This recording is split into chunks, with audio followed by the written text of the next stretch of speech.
नमस्कार, आप exam tour देख रहे हैं। मेरे साथ टॉपर है पिंटू जी। यदि स्टेट की बात कीजिएगा तो 116 प्लस स्कोर करते हैं। फिर जब आप बीपीएससी में जाइएगा तो 110 प्लस स्कोर करते हैं। इस तरीका से टॉपर बनने में कितना रात जगना पड़ता है, कैसे मेहनत करते हैं, कौन बुक लिस्ट पढ़ते हैं, क्या करते हैं, ये भी बताएंगे।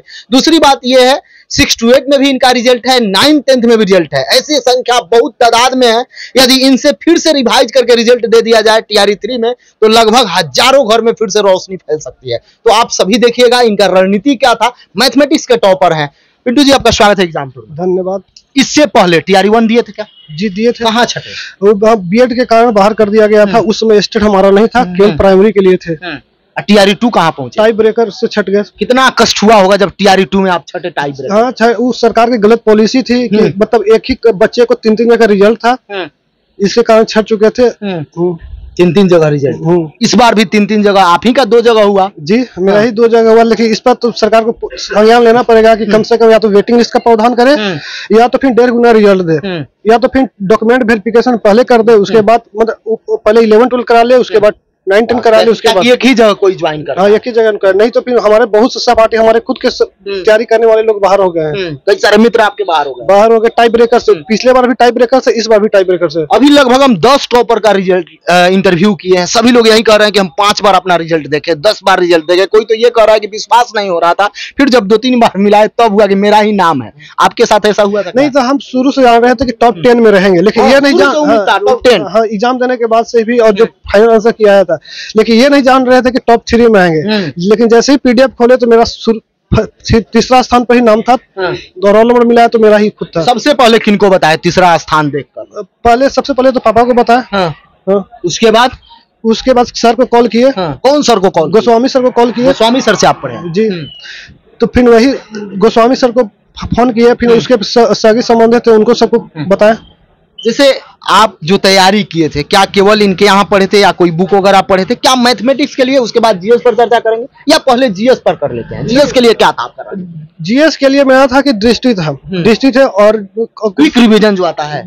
क्विक रिवीजन नहीं, उसमें मिसकॉन्शियस आता है, उसमें साइंस भी रहते हैं, हिस्ट्री मतलब थ्योरेटिकल बुक्स है, उसका समान ज्ञान। और उसके बाद स्पीडिक करंट के लिए उसका बस वही पढ़े थे जीएस के लिए।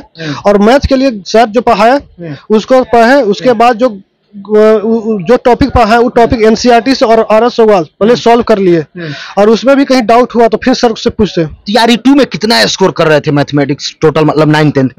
उस समय मेरा ओएमआर मतलब 1-2 क्वेश्चन सिली मिस्टेक हुआ था, इसलिए 92 पे ही रुक गए थे। टीआरई 3 में सिली मिस्टेक कम किए और स्कोर 110 तक पहुंच गया। 110 पहुंचा दिए जी। सबसे अधिक कट ऑफ मैथमेटिक्स का ही गया है। उम्मीद था कि हमारा एकदम रैंकर बनेंगे। रैंकर के लिए टॉप 10 की उम्मीद था कि टॉप 10 तक रहेंगे, लेकिन 3 में नहीं। टॉप 3 में उम्मीद नहीं था।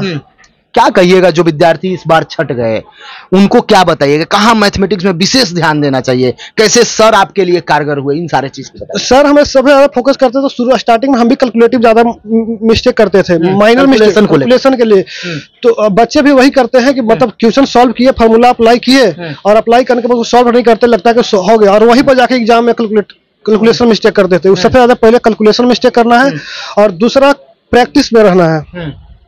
जिसे मैथ्स की यदि बात करें तो लंबा चैप्टर है, बहुत अधिक संख्या में है।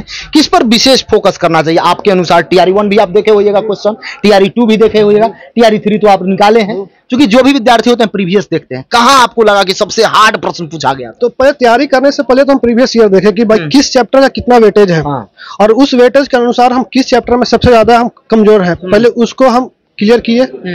और सबसे ज्यादा वेटेज रहता है एडवांस मैथ का, लगभग 50 क्वेश्चन हम हमेशा टीआई 2 में भी पूछा था और टीआई 3 में भी, और उसके साथ साथ कैलकुलेटिव था। इसलिए दोनों पर, एडवांस मैथ पर और कैलकुलेशन पर दोनों ध्यान देना होगा। और साथ में रोज सेट कम से कम 1 सेट लगाते रहे। कौन सा सेट लगाते थे? हम तो सेट देते थे, वो लगाते थे, या टेक्स्ट बुक का इस्तेमाल करते थे ऑनलाइन। उसमें कितना स्कोर आता था सर के यहाँ, और टेक्स्ट बुक में कितना स्कोर आता? और जब टेक्स्ट बुक में करते थे तो उसमें बहुत ऐसे एडवांस मैथ थे जो सॉल्व नहीं हो रहा था, टाइम की वजह से टाइम ज्यादा लगता था। लेकिन उसमें भी 96-98 रहता था। यहाँ टेस्ट में यहाँ तो 105 प्लस ही रहता था। 105 प्लस? कोई मतलब टॉपर ही रहते थे? टॉपर ही रहते हैं। और आपसे ऊपर वाले विद्यार्थी लोग का सिलेक्शन हुआ है कि नहीं? एक दो हुआ है, लेकिन उन लोग का रैंक कम है, 103 है, 5 है, हमारे आए भी है, 6 है, उन लोग का नंबर है उस तरीका से रहे। हाँ। जैसे क्या कहिएगा जो विद्यार्थी टीआरई 4 की तैयारी कर रहे हैं, उनको क्या बताइएगा 2-3 की पॉइंट जिससे कि उनका भी सिलेक्शन हो जाए, वो गलती अभी से ना करे, 3-4 की पॉइंट मात्र आप। पहला क्विक पॉइंट है कि पहले जो भी रिसोर्सेज आपके पास है, यानी जो भी टीचर आपके फेवरेट है उस टीचर से पढ़िए। उस टीचर से पढ़ने के बाद पहले एनसीईआरटी को फॉलो कीजिए। एनसीईआरटी में जो सॉल्व एग्जाम पहले उसको बनाइए, उसके बाद उसका एक्सरसाइज बनाइए। अगर टाइम बचता है तो सवाल भी बना लीजिए और सेट प्रैक्टिस कीजिए। और मेन फोकस कैलकुलेशन पे कीजिए। कैलकुलेशन इतना कीजिए कि कैलकुलेशन अगला जगह सिली मिस्टेक न बने। बस ये कैलकुलेशन पर विशेष रटिए मत, बस विजुअलाइजेशन करते रहिए, उसको समझ के बनाइए। एक बार नहीं बनेगा, 2 बार 3 बार बनाइए, लेकिन उसको बनाते रहिए। जीएस के लिए एनसीईआरटी जरूरी है क्या? जीएस एनसीईआरटी है, लेकिन हम जो दृष्टि का इस्तेमाल किए थे वो पूरा एनसीईआरटी बेस्ड ही है। हमको जितने भी टॉपिक थे एनसीईआरटी के सब दृष्टि में मिल चुके थे, तो हम वहीं से पढ़े थे। आपके परिवार में और कोई जो इससे पहले किसी जॉब में है या पहला आपका सिलेक्शन बीपीएससी? नहीं, मेरा छोटा भाई है, एसएससीजीडी के थ्रू असम राइफल में पोस्टेड है, और उसके बाद हम। चलिए, बहुत बहुत धन्यवाद।